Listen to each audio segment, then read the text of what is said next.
우리 사랑하는 믿음의 여러분 안녕하셨습니까? 한 주간 동안 고생 많으셨죠? 오늘 바깥에는 태풍 온다고 사람들 다 난리인데 이 하나님의 면에서 우리가 이렇게 편안하게 예배드릴 수 있게 돼서 하나님께 감사를 드리고요. 또 우리가 예배하는 중에도 마음으로 피해가 없도록 이렇게 기도하시면 감사하겠습니다. 오늘은 하나님의 말씀 고린도후서 4장 16절로 18절 말씀을 우리 함께 보도록 하겠습니다. 고린도후서 4장 16절로 18절 말씀입니다.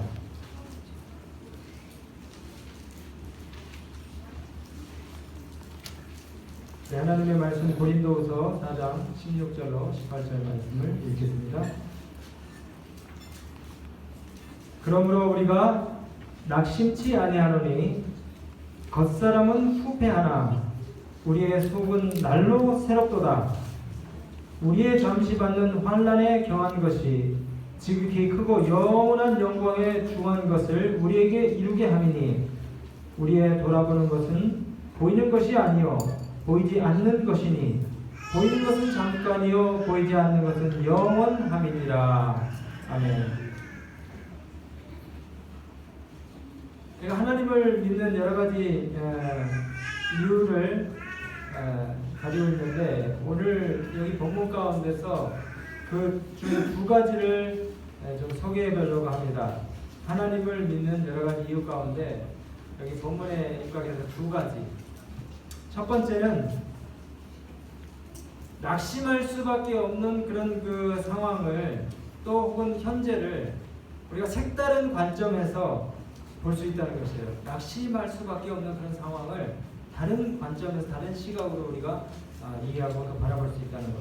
이것이 신앙의 유익이고, 두 번째는 영원한 것을 믿음의 눈으로 바라보면서 늘 미래에 대한 기대를 갖고 살 수 있다는 것. 이것이 신앙의 유익이라고 저는 생각합니다. 미래에 대한 기대를 가지고 살 수 있다는 것. 여러분 이걸 꼭 기억하셔야 됩니다. 인생은 잠깐이면서 세상에 아무리 좋은 것이 있다 해도 그것은 다 일시적인 것이라는 것을 기억해 두시기 바랍니다. 돈과 명예와 인기, 업적 다 일장춘몽입니다. 여러분 여행 가기 전까지는 얼마나 설레고 마음의 기대가 부푼니까? 잠이 안 오고 빨리 그 시간이 그 순간이 오기를 그날이 오기를 간절히 바라요. 근데 막상 여행을 다녀오고 나면 그 좋았던 시간이 금세 지나가 버린 것이 아쉽고 내가 꿈을 꿨나 싶을 정도로 그 기대와 설렘은 마치 바람 빠진 풍선처럼 이미 온데간데 없어져요. 제가 아직 젊지만은 세수를 하고 나서 얼굴을 이렇게 보면 거울에 비친 제 모습이 옛날 모습이 아니에요. 이게 찢어져 가지고 꼬맨 상처도 있고 그 다음에 점점 이 검은 점들이 이렇게 늘어납니다. 그리고 어른들 말씀 좀 죄송한데 주름도 생기고. 우리 어르신들은 화려하고 찬란했던 그 젊음과 패기 그리고 의욕이 넘치던 그런 시절들을 생각하면서 지금의 모습과 형편을 혹시 한탄하시는 분들이 계십니까? 우리 젊은이들도 마찬가지예요. 정상의 자리에 서봐도 금세 또 더 젊고 더 멋지게 할 수 있는 그런 젊은이들이 계속해서 차가 올라옵니다. 그래서 어떤 사람이 그러더라고요. 자기는 정상의 자리에 세계 챔피언의 자리에 딱 올랐는데 한 3일 지나니까 마음의 허무가 쫙 밀려오면서 내가 빼앗겼다, 밀렸다, 밀려났다 이런 생각이 들면서 불안해지더라는 것이에요. 2집, 3집 발표할 때에 첫 번째 히트 쳤던 것처럼 그렇게 내가 히트 칠 수 있을까 그런 불안감이 밀려온다는 것입니다.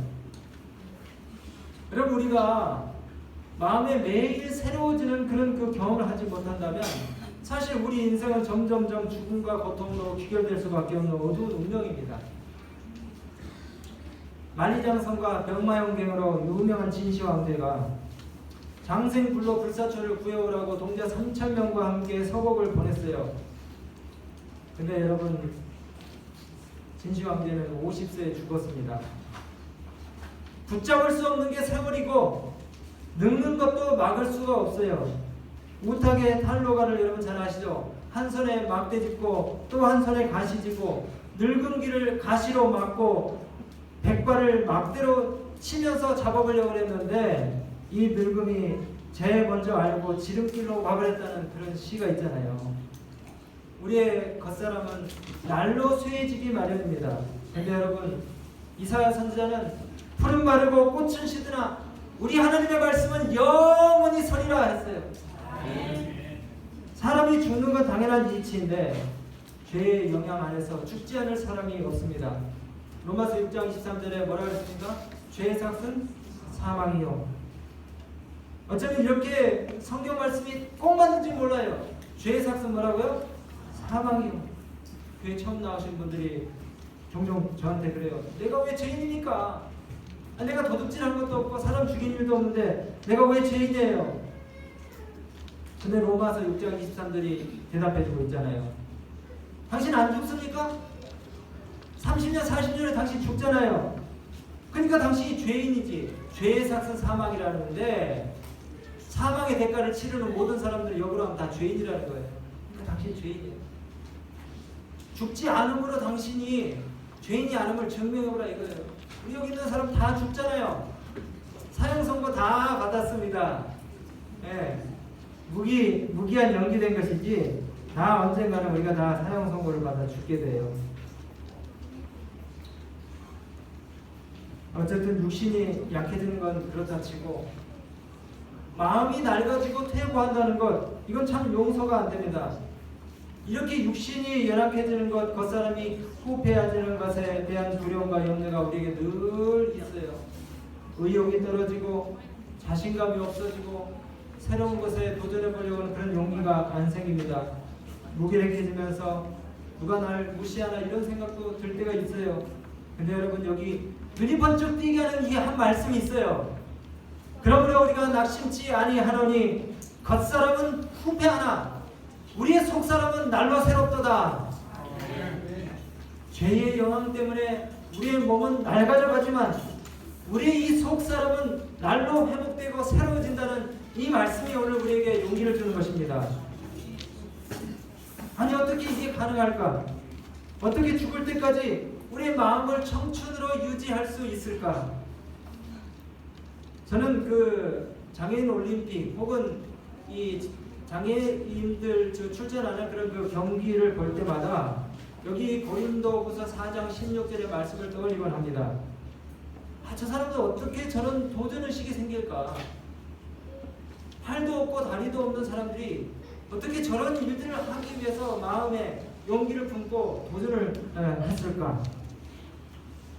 2011년도에 그 대구에서 있었던 육상 경기에 참여했던 한 이 스프린터 육상 선수가 있었습니다. 의족을 가지고 100m 달리기를 10초 91 제가 100m 16초를 뛰는데 10초 91을 뛰는 사람이 있어요. 세상 일반인들도 따라잡을 수 없는 속도로 다리가 이렇게 무릎 이하가 없는데 그 의족인데 요즘은 참 기술이 발달해가지고 갈고리 모양으로 생긴 그 플렉스 푸트라고 하는 그런 그 기구를 장착을 하고 뛰어요. 그게 무슨 탄소 합성 뭐라고 그러는데 쇠같이 생겼어요. 갈고리 모양. 그거를 신고 무릎 이하가 없는데도 뛰었는데 10초 91을 뛰었다는 거지. 10초 91. 참 이렇게 사람이 하려고 하니까 자기 신체 조건과 상관없이 놀라운 일들을 이루더라고요. 우리가 하나님을 믿으면은 늘 현재를 다른 관점으로 바라볼 수 있게 되는 것이 축복입니다. 낙심할 수밖에 없는 그런 상황도 아무리 형편이 안 좋아도 긍정적으로 세상을 바라볼 수가 있다는 것이에요. 생각과 뜻이 바뀌면 태도가 바뀌고 태도가 바뀌면 행동이 변합니다. 예수님을 마음의 모심으로 여러분의 마음이 새로워지고 여러분의 속사람이 늘 새로워지는 그런 경험들을 하시기를 축원합니다. 불교 그 화엄경에서 일체 유심초라는 그런 말이 있어요. 다 아시죠? 세상의 모든 일이 뭐하게 달렸다? 마음먹기에 달렸다. 근데 사람이 그 마음을 어느 정도는 다스릴 수 있을지 몰라도 다 다스리지는 못해요, 여러분. 인간의 의지와 뜻은 한계가 있습니다. 사람의 결심은 오래가지 못한다 그래요. 그래서 어떤 책에 보니까 사람의 의지는 썩은 새끼줄과 같다 그렇게 얘기했어요. 작심삼일이라는 말도 있잖아요. 여러분, 마음의 변화는 이 우리 속에서 생겨나는 것이 아니고 위로부터 온다는 사실을 기억하시기 되길 바랍니다. 옳은 것, 의로운 것은 내가 만들어내는 것이 아니고 하나님께로부터 구함으로 얻는 것이에요. 마태복음 6장 33절에 뭐라 했습니까? 너희는 먼저 그의 나라와 그의 의를 구하라. 의라는 것은요, 우리 속에서 생겨나는 것이 아니고 하나님께 구함으로 얻는 것입니다. 하나님께서 주셔야 되는 것이에요. 예수님을 우리의 마음 가운데 모셔드려야 그분의 의가 나의 의가 되는 것입니다. 에스겔 36장 26절에 뭐라 했습니까? 내 영을 또 새 영을 너희 속에 두고 새 마음을 너희에게 주겠다 이렇게 말씀하셨어요. 새 마음을 너희에게 주겠다. 그렇게 해서 너희 육신에서 굳은 마음을 제하고 부드러운 마음을 너희에게 주겠다고 우리 하나님께서 약속하셨습니다. 사도 바울은 마음의 변화를 얻게 되는 비결에 대해서 자신의 경험을 비춰서 이렇게 얘기하고 있어요. 빌립보서 3장 7절에 그러나 무엇이든지 내게 유익하던 것을 내가 그리스도를 위하여 다 해로 여길 뿐더러 또한 모든 것을 해로 여기면 내 주 예수 그리스도를 아는 지식이 가장 고상함을 인함이라. 내가 그를 위하여 모든 것을 잃어버리고 배설물로 여기면 그리스도를 얻고 그분 안에서 새롭게 발견되려 함이니. 바울은 그가 가졌던 이력과 경력 그리고 성취하고 이룩했던 모든 것들을 다 뭐처럼 여겼다고요? 배설물처럼 여겼다고 했어요. 오직 예수님을 아는 그 지식을 마음에 담기를 소원했다고 했습니다. 그렇게 했을 때에 예수님 안에서 자신을 새롭게 발견하게 되었다는 것입니다.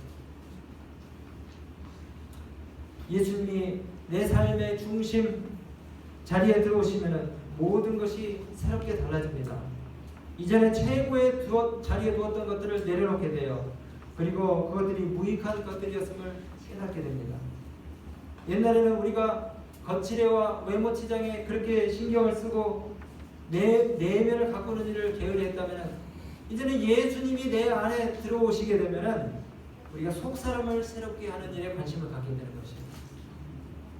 옛날에는 자기 자신을 드러내고 자랑하고 자기 경력과 이력을 사람들 앞에 늘어놓는 것에 바빴다 하면 이제는 다른 사람들의 필요를 살피고 그 사람들을 돕는 일에 부지런하게 되는 속 사람이 변화되는 그런 경험들을 할 수 있다는 것입니다. 여러분, 마음의 변화를 진심으로 원하십니까? 마음의 변화를 받는 비결은 예수님을 알고 경험하는 일을 통해서 생긴다는 사실을 우리가 기억합니다. 우리 자신의 의지로는 절대 안 돼요. 그래서 오늘 본문의 말씀 고린도서 4장 17절, 16절, 17절, 18절에 있는 이 말씀 바로 뒤에 고린도서 5장 17절에 우리가 잘 아는 말씀이 있어요. 그런즉 누구든지 그리스도 안에 있으면은 새로운 피조물이라. 누구 안에 있으면요? 예수 그리스도 안에 있으면은 새로운 피조물이 된다 그랬어요. 이전 것은 다 지나갔으니 보라 새 것이 되었도다. 우리 여기 연말하신 어르신들 여러분들도 다 예수님 안에서 새 존재가 되실 수 있습니다. 아멘입니까? 이 우리 겉모습과 상관없어요. 우리의 속 사람이 새로워질 수 있는 그런 경험을 할 수가 있다는 것이에요. 누구 안에 가면요? 예수님 안에 가면. 그래서 여러분 하실 일이 있어요. 예수님 제 마음에 들어오십시오. 제 마음을 활짝 열어놓고 주님을 모십니다. 예수님 제 마음에 들어와 주세요. 저를 변화시켜 주세요. 그렇게 계속해서 기도하시게 되길 바랍니다. 그렇게 예수님 안에 여러분들이 거하시게 되면은 여러분 매일같이 새로운 용기와 희망으로 삶이 충천한 그런 생애를 사실 수가 있는 것이에요. 이전 것은 낡고 부패한 것이 되지만 그러나 예수님 안에서 매일같이 일신 우일신 새로워지는 것입니다. 에스겔서 36장 26절에 뭐라고 했습니까? 또 새 영을 너희 속에 두고 새 마음을 너희 속에 부어주겠다고 이렇게 말씀하셨어요. 여러분, 마음이 바뀌면 모든 것이 다 달라집니다. 젊은이의 사고와 젊은이의 생각으로 그렇게 젊게 살게 되시기를 간절히 바랍니다. 두 번째, 예수님을 믿으면은 우리가 받게 되는 축복 가운데 영원한 것을 믿음의 눈으로 바라볼 수 있는 미래에 대한 기대가 충천한 그런 삶을 우리가 살 수 있다는 것입니다. 여러분, 내일이 기대가 되십니까? 내일이 기대가 되세요? 아니면은 기대가 이미 없어서 아침에 일어나기가 너무나 찌뿌둥하고 힘드십니까? 고린도후서를 보면은 1장부터 자주 나오는 단어가 있습니다. 자주 등장하는 단어가 있어요. 그게 뭐냐면요, 근심, 환난이라는 단어입니다. 환난이라는 단어가 얼마나 많이 나오나 몰라요. 10번도 넘게 나와요. 근심이라는 단어도 많이 나와요. 또 낙심이라는 단어도 고린도후서에 많이 나옵니다. 여러분, 이 당시에 그리스도인들이 당했던 환난, 그리고 바울 사도가 겪었던 고난이 오늘 우리의 것과 약간 다를 수도 있어요. 하지만 고린도서의 모든 내용들은 그리스도인들의 삶 자체가, 실존 자체가 환난과 매우 밀접한 관계가 있음을 이야기해 줍니다. 여기 여러 성경절들, 고린도서에 나온 말씀들이 그래요. 왜냐하면 이 세상이 그리스도를 알지 못하기 때문에 그리스도인들은 이 세상에서 환난을 당하기 마련입니다. 우리가 적극적으로 사람들에게 예수님을 소개하면 할수록 여러분들은 반대를 만나게 될 것이에요. 그리고 위기와 역경과 고난과 근심을 당하게 될 것입니다. 제 옛날에 저희 친구 어머니가 신앙생활을 해보려고 그렇게 아둥바둥 애를 쓰시는데 그 아버지가 신앙을 이해하지 못하니까 교회 갔다 온 것을 밝혀내기만 하면은 그냥 저희 친구 어머니 머리끄댕이를 잡고 막 때리고, 그 다음에 성경을 갖다가 아궁이에다 집어넣어버리고 막 그랬어요. 그래도 그 어머니는 기도하고, 그 다음에 찬양하고, 그 다음에 예수님께서 주시는 새로운 희망과 용기를 마음에 담고 계속 남편을 위해서 기도를 했어요. 그렇게 한 30년 하니까 남편이 교회를 나오게 돼요. 여러분, 그렇게 적극적으로 우리가 예수님을 알리고 소개를 하고 하면 할수록 이 위기와 역경과 고난과 근심이 우리에게 올 수 있습니다. 그러나 이 모든 환난에는 언제나 뭐가 있다고요? 하나님의 위로가 있어요. 고린도후서 1장 봐보세요. 환난이라는 단어가 나오기가 무섭게 반드시 따라오는 단어가 있습니다. 거기가 위로. 위로부터 오는 위로가 있어요. 위로. 바울이 특별히 복음을 전가하다가 극심한 환난을 여러 번 당하였지만 그 가운데서도 하나님의 위로하심과 함께 하나님의 임재를 경험했습니다. 내가 그리스도를 위하여 약한 것들과 능욕과 궁핍과 곤란을 기뻐하느니 이런 내가 약할 그때에 곧 강하게 됨이니라. 여러분, 하나님께서 우리 그리스도인들을 환난 가운데 그냥 내버려 두지만은 않으십니다. 계속해서 위로하시고 우리를 완전한 길로 인도하시기 위해서 예수님께서 일하고 계십니다. 여러분, 살면서 당장 닥친 그 상황과 형편만 생각하면 낙심할 수밖에 없는 그런 순간들이 참 많이 있어요. 제가 중학교 3학년 때에 저녁 도시락을 먹고 자율학습을 하기 전에 운동장에서 친구들과 함께 땅거미가 막 지는데 놀고 있었어요. 막 재밌게 놀고 있는데 갑자기 한 친구가 교무실 쪽에서 운동장 쪽으로 확 허겁지겁 뛰어오는 것이 얼굴이 막 상기돼가지고, 그러더니 제 옆에서 놀고 있던 친구한테 야, 간식아, 네 아버지 돌아가셨대 그러는 거예요. 얘가 너무 기가 막히고 황당해가지고 멍하니 그렇게 있는데 울지도 못해요. 근데 그 친구가 또 얘기하는 거예요. 네 엄마도 죽었대. 그래서 이제 빨리 집으로 가야 된다고 그러니까 이 친구가 또 하는 말이 형도 그러는 거예요. 아니 이게 무슨 전쟁통도 아니고 가족 전체가 그냥 다 하루아침에 다 죽었다는 거예요. 작은 형만 남겨놓고 교통사고로 한 달 한시에 엄마, 아빠, 형이 다 죽었어요. 너무 충격적인 상황이 뜬금없이, 그것도 너무 어린 아이에게 너무나 갑작스럽게 닥친 겁니다. 우리가 살다 보면 이런 경우를 많이 맞게 되죠. 제가 어떤 분 얘기를 들었어요. 그 미국 이민 가가지고 정말 피눈물 나게 고생하면서 그렇게 살면서 돈도 좀 벌고 자녀들 이제 공부 좀 잘해가지고 의대간에도 생겼고 그랬어요. 근데 갑자기 50대인데 암 판정을 받았어요. 근데 미국이 치료비 엄청 비싸잖아요. 수술비가 너무 많고 겁이 나가지고 살림 가제도 오고 그냥 하루아침에 싹 다 처분하고 버리고 거의 버리다시피 정리하고 한국 가서 수술했는데 열어보니까 너무 상태가 안 좋은 거예요.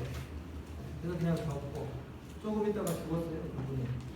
근데 남은 가족들이 얼마나 황당하고 어이없었겠습니까? 충분히 이별을 준비할 시간도 없이 기회도 없이 병원 쫓아다니다가 그냥 장례치르고 마는 거예요. 여러분, 참 이 치열하고 복잡스러운 그런 염려와 불안으로 가득한 세상에 우리가 살면서 상황과 여건이 그렇게 녹록하고 만족스러운 그런 상황이 잘 안 생깁니다. 늘 우리가 불안한 그런 삶을 살고 있어요.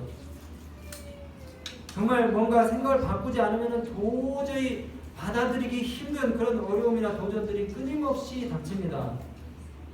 저도 그런 생각을 해요. 어쩔 때는 뭐가 좀 일이 좀 잘 되고 편안한 그런 그 생각이 들잖아요. 그럼 그거를 즐겨야 되는데 옛날에 그 어려웠던 일들이 갑자기 생각이 나면서 또 어떤 어려움이 닥칠까 하면서 마음이 불안해지는 때가 있어요. 여러분들은 안 그러십니까? 이게 죄의 세상이라 그래요. 그래서 이 긴 터널을 지나가는 것처럼 막막하고 막연한 그런 순간들이 많이 있습니다. 근데 여러분, 이 모든 것들이 어떻게 생각하느냐에 따라서 다르게 우리에게 받아들여질 수 있다는 것입니다. 바울은 1장에서 복음을 인해서 당한 환난에 대해 9번이나 언급을 하면서도 10번 이상 위로에 대한 그런 말씀을 하고 마음의 위로가 넘친다고 그렇게 바울 사도가 말씀하셔요. 여러분, 죄된 세상이라 고난과 역경 그리고 환난을 피할 수가 없습니다. 우리가 죽기 전에는 늘 마음의 염려와 근심, 고통이 사라지지 않을 겁니다. 근데 뭐가 있다고요? 다시 말씀드리지만 위로가 있다고요. 위로. 고린도후서를 다 읽어보세요. 한번 처음부터 끝까지 쉬지 않고 읽어보면은 참 상황이 암울한데도 그 상황을 받아들이는 사람들의 태도가 아주 밝습니다. 고린도후서 1장 8절에 아시아에서 만난 환난 때문에 힘에 지나도록 심한 고생을 받아서 살 소망까지 끊어지고 마음에 사형 선고를 받은 것 같이 그렇게 됐다는 거죠. 근데 바울은 이런 상황을 대하면서도 이렇게 얘기하는 것이 참 신기합니다. 우리의 잠시 받는 환난에 경한 것. 우리의 잠시 받는 환난에 뭐요? 경한 것. 경하다는 말이 뭡니까? 경하다는 말. 네? 별거 아니다 이거예요. 네, 약하다, 가볍다는 겁니다. 뭐에 비하면요? 그 뒤에 나오잖아요. 우리에게 주어질 그 영광스러운 미래에 비하면은 지금 당하는 고난이 아무것도 아니라는 것이에요. 우리가 가게 될 그 하늘나라, 그 어느 것과도 바꿀 수 없는 하늘나라에 비하면은 지금 당하는 이 조금의 어려움은 아무것도 아니라는 것입니다. 제가 갤럭시 S8을 산 후에는 그 전에 쓰던 갤럭시 S3를 쳐다봤을까요? 집에 갤럭시 S3가 10개, 20개가 있어도 저는 절대로 S3를 안 씁니다. 네. 더 좋은 S8이 있기 때문에 그런 것이에요. SSD 카드가 나오니까 8mm, 6mm 비디오 카메라 보지도 않게 되더라고요. 네. 그래서 그거 다 버렸어요. 네. 그때는 막 60만원, 80만원씩 주고 사던 8mm, 6mm 비디오 카메라 다 버렸습니다. 네. 조그만 이 SSD 카드 하나에 다 들어갑니다. 어떤 분이 저한테 물어요. 그래, 그 영광스러운 하늘이 있다고 치자. 그 영광에 중한 것, 그 영광스러운 미래가 있다고 치자. 근데 너는 하늘나라 가보지도 않고 어떻게 믿을 수 있냐? 이렇게 묻더라고요. 맞습니다. 제가 하늘나라를 가보지는 않았어요. 근데 성경을 믿기 때문에 성경이 말하는 그 하늘나라가 실제 하늘나라에서 제가 믿는 것이에요. 어저께 여러분 보셨잖아요. 역사를 통해서 고고학적인 발견들을 통해서 성경이 하나님의 말씀이 진실함을 진리임을 입증했습니까? 안 했습니까? 하나님을 알지 못하는 고고학자들도 역사학자들도 그 역사를 통해서 고고학적인 발견을 통해서 하나님이 살아계심을 다 증명을 했어요. 그 사람이. 과학적으로 역사적으로 한 채 오차도 없이 성경이 믿을 만한 책이라는 것을 증명해버렸습니다. 그 믿을 수 있는 책에 하늘나라에 대해서 이렇게 기록하고 언급한 것을 제가 믿는 것입니다. 여러분, 그 하늘나라가 어떤 나라라는 것입니까? 다시는 애통하는 것이나 곡하는 것이 없는 그 나라에 사자들이 어린 양과 뛰놀고 독사거리 어린아이가 손을 넣어도 물리지 않는 참사랑과 기쁨의 그 나라인 것입니다. 그 무서운 암도 심장병도 고혈압도 교통사고 전쟁 기근 지금 태풍이 온다고 난리인데 태풍 그 다음에 특별히 경쟁과 시기와 질투가 없는 나라가 여기 성경에 기록이 되어 있다니까. 이 성경에 생명수 샘이 흐르고 12가지 실과를 달마다 맺히는 그 나무가 무성하고 더웁지도 춥지도 않은 그 나라 수원, 영동, 분당, 화성의 성냥병 같은 그 아파트 한 채 없어도 예수님 잘 믿으면 갈 수 있는 그 나라가 성경에 기록되어 있습니다. 여러분, 우리 안에 예수님을 모셔드리시면 또 예수님이 내 안에 늘 계시면 남들이 보지 못하는 것들을 보게 되는 것이에요. 멀리 보게 됩니다. 이생만을 생각하는 것이 아니고 이생의 문제들만을 바라보는 것이 아니고 내세를 바라볼 수 있는 믿음의 눈, 마음의 눈이 생기는 것이에요. 그리고 죽음 이후의 세계에 대해서 관심을 갖게 되는 것입니다. 더 이상 우리가 현실을 탓하지 않고 보이지 않는 세계에 우리에게 주어질 상급을 우리가 바라보면서 늘 마음 가운데 기쁨과 소망으로 상이 충천한 삶을 살 수가 있는 것입니다. 여러분, 오늘 집에 돌아가셔서 고린도서 4장 16절과 18절의 말씀을 다시 한번 믿음으로 읽어보시게 되길 바랍니다. 그리고 힘들고 어려울 때 이 말씀을 늘 묵상하시게 되길 바라요. 그러므로 우리가 낙심치 아니하노니 우리의 겉사람은 뭐하나? 후패하나 우리의 속사람은 늘 새롭도다. 우리의 잠시 받는 환난에 경한 것이 지극히 크고 영원한 영광에 중한 것과 비교해 볼 때에 아무것도 아니라는 것입니다. 우리의 돌아보는 것은 보이는 것이 아니요 보이지 않는 것이니 보이는 것은 잠깐이요 보이지 않는 것은 영원함입니다. 그러므로 사랑하는 우리 믿음의 가족 여러분, 낙심하지 마시게 되길 바랍니다. 여러분의 속사람이 날로 예수님 안에서 새로워지실 겁니다. 그리고 영원한 영광스러운 하늘나라, 영원히 시들지 않는 그 나라가 잠깐 나타났다 사라지는 그런 안개와 같은 헛개비 신기루와 같은 영화가 아니라 영원한 영광이 보장되는 그런 세상이 우리에게 올 것이라는 거예요. 제가 그 워싱턴 스미소니언 박물관 가운데서 그 한 박물관이 있어요. 거기 갔더니 보석 전시관이 있어요. 보석 전시관. 세계 유명한 모든 보석들이 거기 다 전시가 되어 있는데, 특별히 그 루이 16세인가요? 14세인가요? 특별히 마리 왕뚜아네트 사치스럽게도 유명한 그 여인의 진주 목걸이하고 반지가 있더라고요. 그게 뭐 몇백 억인가 몇천억이 된다 그래요. 그 조그만 한 줌도 안 되는 그 보물. 근데 여러분, 그런 보물이 완전히 도로를 장식하는 그 하늘나라가 여러분 우리에게 보장되어 있습니다. 그 하늘나라. 우리는 그거 막 보려고 사람들이 막 너무 많으니까 사진도 못 찍었어요. 하도 막 사람들이 그 앞에서 붐비면서 막 있길래. 제가 읽어드릴까요? 고린도전서 2장 9절에 이렇게 말씀했어요. 기록된 바 하나님이 자기를 사랑하는 자들을 위하여 예비하신 모든 것은 저와 여러분입니다. 눈으로 보지 못하고 귀로 들어본 적도 없고 사람의 마음으로 감히 상상해 본 적도 없는 그런 나라를 주님께서 우리를 위해서 준비하셨다는 것입니다.